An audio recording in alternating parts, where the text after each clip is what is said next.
ಈಗ ಕನಕಪುರನ ಒಂದು ಬಾರಿ ನೀವು ಹೋಗಿ ನೋಡಿದ್ರೆ ಗೊತ್ತಾಗುತ್ತೆ ಯಾವ ರೀತಿ ಡೆವಲಪ್ಮೆಂಟ್ ಆಗಿದೆ ಅಂತ. ರಸ್ತೆ ಆಗಿರ್ಬೋದು, ಕಾಮಗಾರಿಗಳಾಗಿರ್ಬೋದು, ಎಲ್ಲವೂ ಕೂಡ ಚೆನ್ನಾಗಿ ನಡೀತಾ ಇದೆ.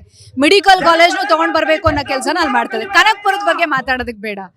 ಇಲ್ಲಿ ಆ ಕಾಲದಲ್ಲಿ ಮಾಡಿದಂತಹ ರೆಡ್ ಝೋನ್ ಏನಿದೆಯಲ್ಲ, ಅದರಿಂದಾಗಿ ಇಲ್ಲಿರೋ ಈ ಭಾಗದ ಜನರಿಗೆ ಎಷ್ಟು ತೊಂದರೆಗಳಾಗಿದೆ ಅಂತಕ್ಕಂಥದ್ದನ್ನ ಮಾನ್ಯ ಕುಮಾರಸ್ವಾಮಿ ಅವರು ಗೊತ್ತಿದ್ರು ಕೂಡ ಇವತ್ತು ದಿಕ್ಕು ತಪ್ಪಿಸುವಂತ ಕೆಲಸವನ್ನ ಮಾಡ್ತಾ ಇದ್ದಾರೆ.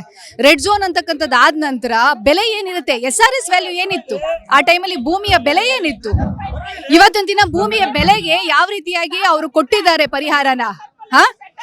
ಇವತ್ತಿನ ದಿನ ಇಲ್ಲಿ ಬಂದು ಉತ್ತರ ಕೊಡ್ತೀನಿ ಅಂತ ಹೇಳಿದ್ರಲ್ಲ ಬೈರಮಂಗಲದ ಹತ್ರ, ಅವ್ರುಗಳು ಮಾತ್ರ ರೈತರು, ಇಲ್ಲಿರ್ತಕ್ಕಂಥವ್ರು ರೈತರಲ್ವಾ? ಜಾನುವಾರುಗಳು ತೀರ್ಕೊಂಡಿದ್ದಾವೆ. ಇಲ್ಲಿರ್ತಕ್ಕಂಥ ಜನಗಳಿಗೆ ನೀರಿನ ವ್ಯವಸ್ಥೆ ಕರೆಕ್ಟ್ ಆಗಿ ಕೊಡಕ್ ಆಗ್ಲಿಲ್ಲ, ಡೆವಲಪ್ಮೆಂಟ್ ವರ್ಕ್ ಆಗಿಲ್ಲ, ರಸ್ತೆಗಳು ನೋಡಿ ಹೆಂಗಿದ್ದೇವೆ ಅಂತ ಹೇಳಿ. ಎಲ್ಲಿದ್ರು ಕುಮಾರಸ್ವಾಮಿ ಅವರು ಇಷ್ಟು ವರ್ಷ? ಎಲ್ಲಿದ್ರು? ಯಾಕೆ 2006 ನಂತರ ಅವ್ರಿಗೆ ಮನಸ್ಸಿಗೆ ಬರ್ಲೇ ಇಲ್ವಾ? ಬೈರಮಂಗಲಕ್ಕೆ ನಾನು ಏನಾದ್ರು ಒಂದು ಮಾಡಬೇಕು ಅಂತಕ್ಕಂಥ ಮಾತು ಕೂಡ ಇಲ್ವಲ್ಲ. ಈಗ ದಿಢೀರಂತ ಅವ್ರಗಳಿಗೆ ಜ್ಞಾನೋದಯ ಆಗ್ಬಿಟ್ಟಿದ್ಯಾ? ಇವತ್ತೊಂದು ದಿನ ಬಂದು ಇಲ್ಲಿ ಮಾಡಬೇಕು, ಇವತ್ತೊಂದು ದಿನ ರೈತರ ಪರವಾಗಿ ನಿಲ್ಬೇಕು ಅಂತ. ಅವತ್ತು ದಿನ ರೈತರ ಪರವಾಗಿ ಯಾಕೆ ನಿಲ್ಲಿಲ್ಲ? ಅವ್ರದ್ದು ಇರ್ತಕ್ಕಂತಹ ಜಮೀನೇ ಬಂಜರ ಕೂತಿದೆ. ಇಲ್ಲಿ ಅವ್ರ ಜಮೀನಲ್ಲಿ ಏನಾದ್ರು ಬೆಳೀತಾ ಇದಾರಾ? ಏನ್ ಬೆಳೀತಾ ಇದಾರೆ? ಯಾಕೆ ಇವ್ರ ಭೂಮಿ ಪಕ್ಕನೇ ಇದೆ ಅದು. ಯಾಕೆ ಅದು ಸುಳ್ಳು ಹೇಳೋದು? ನನ್ನ ಹತ್ರ ತೆಂಗಿನ ತೋಟ ಮಾಡಿದೀನಿ, ಅಡಕೆ ತೋಟ ಮಾಡಿದೀನಿ ಅಂತ ಸುಳ್ಳೇನೆ ಕೇಳ್ತಾರೆ. ಯಾಕೆ? ದಿಕ್ಕು ತಪ್ಪಿಸೋದಕ್ಕೋಸ್ಕರನ? ರೈತರು ಏನಿದ್ದಾರೆ, ರೈತರಿಗೋಸ್ಕರ ರೈತರ ಪ್ರಶ್ನೆಗಳಿಗೆ ಉತ್ತರ ಕೊಡ್ಬೇಕಾಗಿರ್ತೀನಿ. ಅವ್ರ ಧರ್ಮ ಕರ್ತವ್ಯ. ಯಾಕೆಂದ್ರೆ ಅವ್ರು ಮಾಡಿದಂತಹ ಕೂಸೆ ಇದು. 2006ರಲ್ಲಿ ರೆಡ್ ಝೋನ್ ಅಂತ ಯಾವಾಗ ಮಾಡಿದ್ರು, ಆ ಟೈಮಲ್ಲಿ ಇದಕ್ಕೆ ಅವರು ಮರಣ ಶಾಸನ ಬರೆದು ಬಿಟ್ರು. ಇವತ್ತೆಲ್ಲ ಬರೆದಿರೋದು, ಅವತ್ತೇ ಬರೆದು ಬಿಟ್ರು. ಬರೆದಿದ್ದ ತಕ್ಕನಾಗೆ ಅವತ್ತು ದಿನ ಬಂದು ಪರಿಹಾರ ಕೊಡ್ಬೇಕಾಗಿತ್ತು, ಝೋನ್ ನ ತೆಗಿಬೇಕಾಗಿತ್ತು, ರೈತರ ಜಮೀನಿಗೆ ಬೆಲೆ ಕೊಡಿಸಬೇಕಾಗಿತ್ತು. ಯಾರು ಬಂದು ತಗೊಳ್ತಾ ಇದ್ರು ಬೈರಮಂಗಲದ ಹತ್ರ ಜಮೀನನ್ನ ಆ ಕಾಲದಲ್ಲಿ?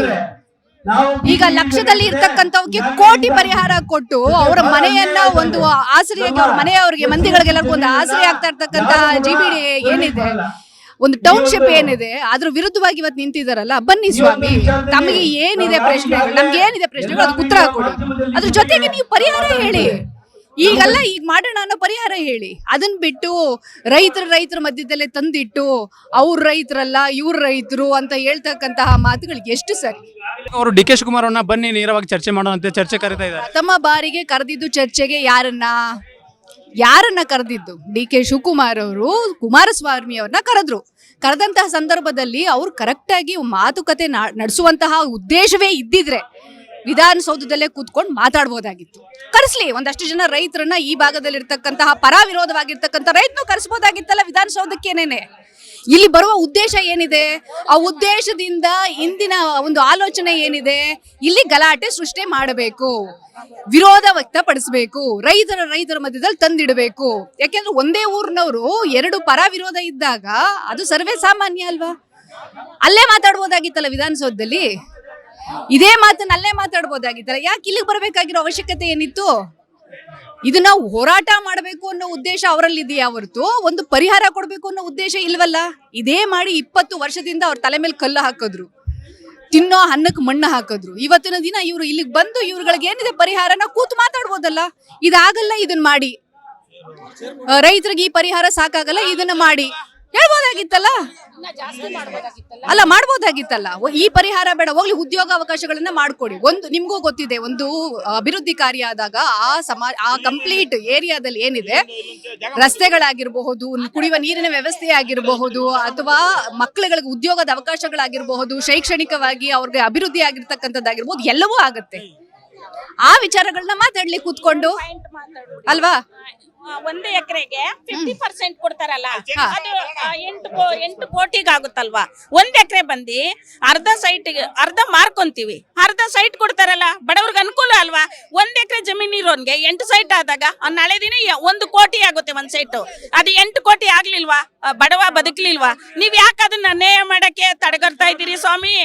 ಬಡವ್ರನ್ನ ಹಾಳು ಮಾಡ್ತಿರ್ತಾನೆ, ಇನ್ನೆಲ್ಲಿ ಬಡವ್ರನ್ನ ಉದ್ಧಾರ ಮಾಡ್ತೀರಿ? ಬಡವ್ರನ್ನ ಹಾಳು ಮಾಡೋ ಕೆಲಸನೇ ಇದು ಮಾಡ್ತಿರೋದು ನೀವು.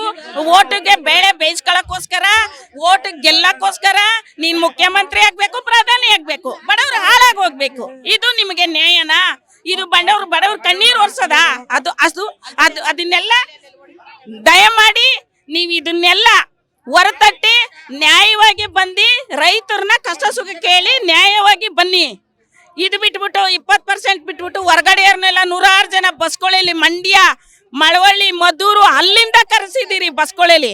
ನಮ್ಮೂರಲ್ಲಿ ಬ್ಯಾನರ್ ಕಟ್ಟಿದಾಗ ಹಂಚಿಪುರದಲ್ಲಿ ಬ್ಯಾನರ್ ಕಿತ್ತಾಕವ್ರೆ, ಜಗಳಕ್ಕೆ ಬಂದ್ರು. ನಾನು ನನ್ನ ಮಗ ತಡೆಗಟ್ಟಿ ಇದೆ ಜಯಚಂದ್ರಣ್ಣನ ತಾಲೂಕ್ ಪಂಚಾಯತಿ ಅಧ್ಯಕ್ಷ ಮಾಜಿ ಅವನ್ನ ಏಕವಚನದಲ್ಲಿ ಏ ಮಂಜು ಅವರು ನಿನ್ ತಾಕತ್ತಿದ್ರೆ ಬೈರ್ಮಂಗ್ಲ ಸರ್ಕಲ್ ಅಲ್ಲಿ ಇದಾಕ್ಸು ಸಡ್ಡಾಕ್ಸು ಮಾಡೋ ಅಂದ್ರು. ಇವತ್ ತಾಕತ್ತಿ ನಾನಂದೆ ನನಗ್ ತಾಕತ್ತದ್ ನಾನು ಹಾಕಿಸ್ತೀನಿ ಅಂತ. ಇವತ್ ತಾಕತ್ತಾಗಿದ್ದಿ ನಾವು ಸಡ್ಡಾಕ್ಸಿ ಹೋರಾಟ ಮಾಡ್ತಾ ಇದ್ದೀವಿ. ನೀವು ಬನ್ನಿ, ನಮ್ಮ ಕಷ್ಟ ಸುಖ ಕೇಳಿ, ನಾವು ಹೇಳ್ತೀವಿ. ಇದನ್ನ ಮಾಡಬಾರದು ಕುಮಾರಣ್ಣರೇ. ದಯಮಾಡಿ ರೈತರಿಗೆ ಪರವಾಗಿ ನಿಂತ್ಕೊಳ್ಳಿ ಹೊರತು ವಿರೋಧವಾಗಿ ನಿಂತ್ಕೊಂಡು ಇವ್ರನ್ನ ಜಗಳ ಮಾಡಿಸ್ಬೇಡಿ ಸ್ವಾಮಿ. ಅದೇ ಇವಾಗ ಪರಿಹಾರಕ್ಕೆ ತಕ್ಕಂತೆ ಸೈಟ್ಗಳನ್ನ ಕೂಡ ಕೊಡ್ತಾ ಇದ್ದಾರೆ, ಉದ್ಯೋಗ ಅವಕಾಶಗಳನ್ನು ಕೂಡ ಕೊಡ್ತಾ ಇದ್ದಾರೆ. ಮುಂದಿನ ದಿನಗಳಲ್ಲಿ ಆ ಸೈಟ್ ಬೆಲೆ ಎಷ್ಟಾಗುತ್ತೆ, ಏರುತ್ತೆ. ಸೊ ಇವಾಗ ನಿಮ್ಮ ಪ್ರಶ್ನೆಗಳೇನು ಅಂದ್ರೆ ಯಾಕೆ ಬಿಡದಿಯಲ್ಲೇ ಮಾಡಬೇಕು, ಬಿಡದಿ ಯಾಕೆ ಅಂತ ಹೇಳಿದ್ರೆ ಬೆಂಗಳೂರಿಗೆ ಹತ್ರವಾಗಿರ್ತಕ್ಕಂತಹ ಊರು. ಮತ್ತಿನ್ನೊಂದೇನು ಅಂತ ಹೇಳಿದ್ರೆ ಇದನ್ನ ಕನಸಿನ ಕೂಸು ಇವ್ರದೇ ಪ್ರಪ್ರಥಮ ಬಾರಿಗೆ 5 ಟೌನ್ಶಿಪ್ ಅಲ್ಲಿ ಮೊದಲನೇ ಆದ್ಯತೆ ಬಿಡದಿಗೆ ಬೇಕು ಅಂದ್ರು. ಯಾಕೆ ಬೇಕು ಅಂದ್ರು? ಇವರೇ ತಾನೇ ಮಾಡಿರೋದು ಅದನ್ನ. ಮೊದಲನೇ ಯಾಕೆ ಬಿಡದಿ ಮಾಡಿದ್ರು 2006 ಆಮೇಲೆ ರೆಡ್ ಝೋನ್ ಯಾಕೆ ಮಾಡಿದ್ರು? ಬಿಡದಿ ಟೌನ್ಶಿಪ್ ನ ಯಾಕೆ ತಗೊಂಡ್ರು? ಫಸ್ಟ್ ಬೇರೆ ಕಡೆ ಮಾಡ್ಬೋದಾಗಿತ್ತಲ್ಲ, ಸಿಟಿಗೆ ಹತ್ರ ಅದೇ ಅಂತ ತಾನೇ ತಗೊಂಡಿದ್ದೀವ್ರು. ಮಹದೇಶ್ವರನ ಬೆಟ್ಟದಲ್ಲಿ ಮಾಡ್ಬೇಕಾಗಿತ್ತು, ಇಲ್ಲ ಧರ್ಮಸ್ಥಳದಲ್ಲಿ ಮಾಡ್ಬೇಕಾಗಿತ್ರಿ. ಬೆಂಗಳೂರು ಜನ ಎಲ್ಲ ಅಲ್ಲಿ ಹೊಂಟೋಗ್ಬಿಡೋರು. ಬಿಡದಿಗೆ ಯಾಕೆ ತಂದ್ರಿ? ನಮ್ಮ ಬಿಡದಿ ಜನಕ್ಕೆ ಯಾಕೆ ಈ ತರ ಮೋಸ ಮಾಡ್ತಾ ಇದ್ದೀರಾ ನೀವು? ಎಲ್ಲೋಗಿದ್ರಿ 20 ವರ್ಷದಿಂದ ನೀವು? ಇವಾಗ ಬಂದ್ಬಿಟ್ಟು 6-1 ಬಂದ್ಮೇಲೆ ಯಾಕೆ ಬಂದ್ರಿ? 14 ತಿಂಗಳಿಂದ ಏನ್ ಮಾಡ್ತಾ ಇದ್ರಿ ನೀವು? ರೈತರನ್ನ ಉದ್ಧಾರ ಮಾಡ್ಬೇಕಾದ್ರೆ ಬಂದು ಮಾತಾಡ್ಬೇಕಾಗಿತ್ತು ಸ್ವಾಮಿ ನೀವು. ಒಂದು 5 ಕೋಟಿನೋ 10 ಕೋಟಿನೋ ರೈತರು ಕೊಡಿಸ್ಬೇಕಾಗಿತ್ತು, ಇಲ್ಲ ಕ್ಯಾನ್ಸಲ್ ಮಾಡ್ಬೇಕಾಗಿತ್ತು. ಇವತ್ತು ಮಾಡೋರ್ ತಲೆ ಮೇಲೆ ಕಲ್ಲೆತ್ತಾಗ್ತಾ ಇದ್ದೀರಾ. ಹಾವು ಸಾಯಬಾರ್ದು, ಕೋಲಿ ಮುರಿಬಾರ್ದು ಅಂತ ಪ್ರಶ್ನೆನಾ ನಿಮ್ದು? ಅಲ್ಲ ಹೇಳಿ ನೀವು. ನಾನು ರೈತನ ಬದುಕಿಸ್ತೀನಿ, ನಮ್ಮ ಅಕ್ಕ ತಂಗಿದಿರ್ ಬಂದು ಕೇಳ್ಕೊಬಿಟ್ರು, ನಮ್ಮ ಅಣ್ಣ ತಮ್ಮದಿರ್ ಬಂದು ಕೇಳ್ಕೊಬಿಟ್ಟು ನಾವು ಇವತ್ತು ಕೇಳ್ಕೊತಾ ಇದ್ದೀವಿ. ನಮ್ಗೆ ಈ ಟೌನ್ಶಿಪ್ ಬೇಕು, ನಮ್ಗೆ ಉದ್ಧಾರ ಮಾಡಬೇಕು, ನಾವು ಉದ್ಧಾರ ಆಗಬೇಕು ಅಂತ ಕೇಳ್ತಾ ಇದ್ದೀವಿ.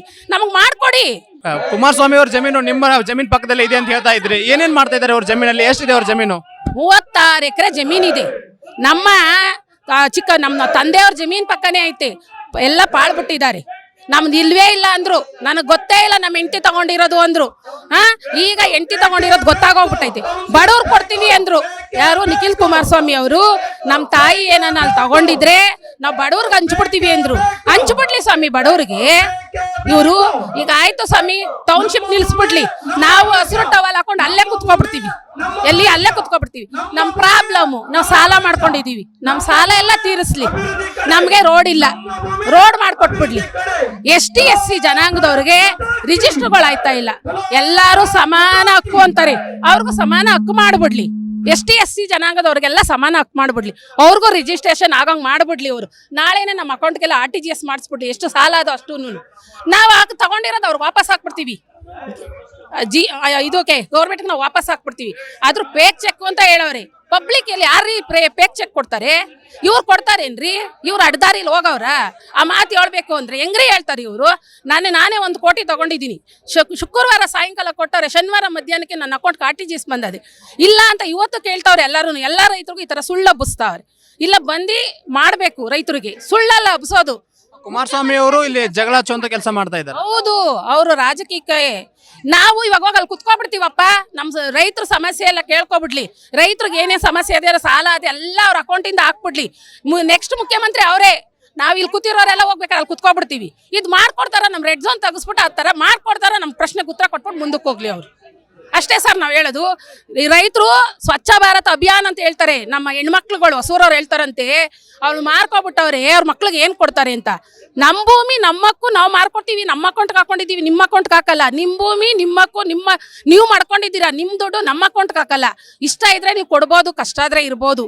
ನಮ್ಗಿಷ್ಟ ನಾವು ಕೊಟ್ಕೊಂಡಿದೀವಿ. ನಮ್ಗೆ ಈ ಟೌನ್ಶಿಪ್ ಅವಶ್ಯಕತೆ ಇದೆ, ಬೇಕು. ನಾವು ಕೇಳ್ಕೊತಾ ಇದೀವಿ, ನಾವು ಕುತ್ಕೊಂಡಿದೀವಿ. ಆಯ್ತಾ? ನಾವು ಬೇರೆಯವ್ರ ಬಗ್ಗೆ ಇಷ್ಟು ದಿವಸ ಮಾತಾಡಿದೀವಿ. ನಮ್ಮ ರೈತರ ಬಗ್ಗೆ ನೀವು ಭೂಮಿ ಕೊಟ್ಬಿಡಿ, ನಿಮ್ಮ ಭೂಮಿ ಕೊಟ್ಬಿಡಿ ಅಂತ ನಾವೆಲ್ಲೂ ಮಾತಾಡಿಲ್ಲ. ನಮ್ಮ ಭೂಮಿ ನಮ್ಮಕ್ಕೂ, ನಮಗೆ ಅವಶ್ಯಕತೆ ಇದೆ ಅಂತ ಮಾತ್ರ ಕೇಳ್ಕೊಂಡಿದೀವಿ. ಮತ್ತೆ ಕುಮಾರಸ್ವಾಮಿ ಅವ್ರು ಮಾತ್ರ ಕೇಳಿದೀವಿ ನಾವು. 15 ಜನ ಅವ್ರೆ ಅಂತ ಈಗ ಟಿವಿಲಿ ನೋಡ್ಕೊಂಡ್ ಬಂದಿದ್ದೀನಿ. 15 ಜನ ರೈತರವ್ರೆ ಅಂತ ಹೇಳ್ತಾವ್ರು ಕುಮಾರಸ್ವಾಮಿ ಅವರು. ಯಾಕೆ ಕಣ್ಣಿಲ್ವಾ ಅವ್ರಿಗೆ? ನೋಡಿಲ್ವಾ ನೇನು 15 ಜನನ ಇದ್ದಿದ್ದು? ನಾವು ಹಾಕ್ಬೇಕು ಅಂದ್ರೆ 14 ತಿಂಗಳಿಂದ ನಾವು ಹಾಕ್ಬೋದಾಗಿತ್ತು ಸ್ವಾಮಿ.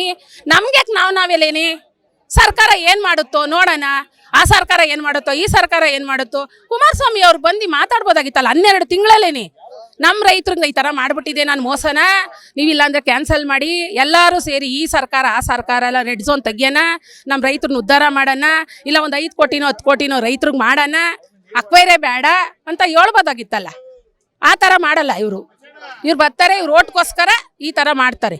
ಯಾಕೆ DK ಸಾಹೇಬ್ರು ಈ ಪ್ರಾಜೆಕ್ಟ್ ಇನ್ನೊಂದು ಸರ್ಕಾರ ಬರುತ್ತೆ ಅಂತ ಗೊತ್ತಿಲ್ವಾ ಸ್ವಾಮಿ ಇವರಿಗೆ? ಗೊತ್ತಿಲ್ವಾ? ನಮ್ಮದೇ ಸರ್ಕಾರ ಬರುತ್ತೆ ನಾವೇ ಮಾಡೋಣ ನಮ್ಮ ಕನಸನ್ನು ಕೂಸೆ ಅನ್ಕೊಂಡಿದ್ರೆ ಕೂಸು ಹುಟ್ಟಿಸ್ಬಿಟ್ಟು ತೊಟ್ಲಿಗೆ ಹಾಕ್ಬಿಟ್ಟು ಹೋಗ್ಬಿಟ್ಟು ಹಾಲನ್ನ ಹಾಕು ವಿಷನ ಹಾಕ್ರಿ ನೀರನ್ನ ಹಾಕ್ರಿ ಅಂತ ಹೊಂಟೋಗ್ಬಿಟ್ರಲ್ಲ ಅವರೆಲ್ಲ AC ರೂಮ್ ಮೇಲೆ ಕೂತವ್ರೆ ಸ್ವಾಮಿ. ಇಲ್ಲಿ ನಾವು ಸಗಣಿ ಬಳ್ಕೊಂಡು 4 ಗಂಟೆ ರಾತ್ರಿಗೆ ಹಾಲು ಕರ್ದಿ ನಾವು ಮುಂದರಿಯಕ್ಕಾಗಲಿಲ್ಲ. 16 ಎಕರೆಲಿ ಇವತ್ತು 1 ಎಕರೆ ಐತೆ ನಂದು 11 ಲಕ್ಷಕ್ಕೆ 10 ಲಕ್ಷಕ್ಕೆ ಮಾರಿದ್ದೀವಿ ನಮ್ಮ ಕೆಂಪೇನಪಳ್ಳಿ ಗ್ರಾಮದಲ್ಲಿ. ಯಾಕೆ ಮಾಡಿದ್ರು ರೆಡ್ ಝೋನು? ನಮ್ದು ವ್ಯಾಲ್ಯೂವೇಷನ್ ಜಾಸ್ತಿ ಇದೆ. ನಾವು ಇವತ್ತು ಸರ್ಕಾರನ ಕೇಳವಿ ನಮ್ಗೆ ಯಾಕೆ 2 ಕೋಟಿ ಕೊಡ್ತಾ ಇದ್ದೀರಾ, ನಮಗೊಂದು 5 ಕೋಟಿ 10 ಕೋಟಿ ಕೊಡಿ ಅಂತ. ಮಾಡಿದ್ದು ಯಾರು? ನೀವೇ ತಾನೇ. ನೀವು ತಪ್ಪು ಮಾಡ್ಕೊಂಡು ಇವತ್ತು ಬಂದು ಯಾಕ್ರಿ ರೈತರನ್ನೆಲ್ಲ ಹಾಳು ಮಾಡ್ತಾ ಇದ್ದೀರಾ? ಉದ್ಧಾರ ಮಾಡೋ ಕೆಲಸ ಮಾಡಬೇಕು. ನೀವೆಲ್ಲ ಕೋಟಿ ಕೋಟಿ ಕೋಟಿ ಹೊಡ್ಕೊಂಡಿದ್ದೀರಾ. ಹಾಳಾಗೋಯ್ತಾರೆ ಇರೋರು ನಾವು ರೈತರುಗಳು. ನಮ್ಮದೇನೇ ಜಗಳ ತಂದಿಕ್ಬಿಟ್ಟು ಇವತ್ತು ಏನು ಗೊತ್ತಿಲ್ಲದ ಇರೋ ಥರ ನೀವು ಬರ್ತಾ ಇದ್ದೀರಾ. ನಮ್ಮ ಪ್ರಶ್ನೆಗೆ ಉತ್ತರ ಕೊಟ್ಬಿಟ್ಟು ನೆಕ್ಸ್ಟ್ ಹೋಗಿ ಬೇಡ ಅನ್ಲಿಲ್ಲ ನಾವು. ನಮಸ್ಕಾರ.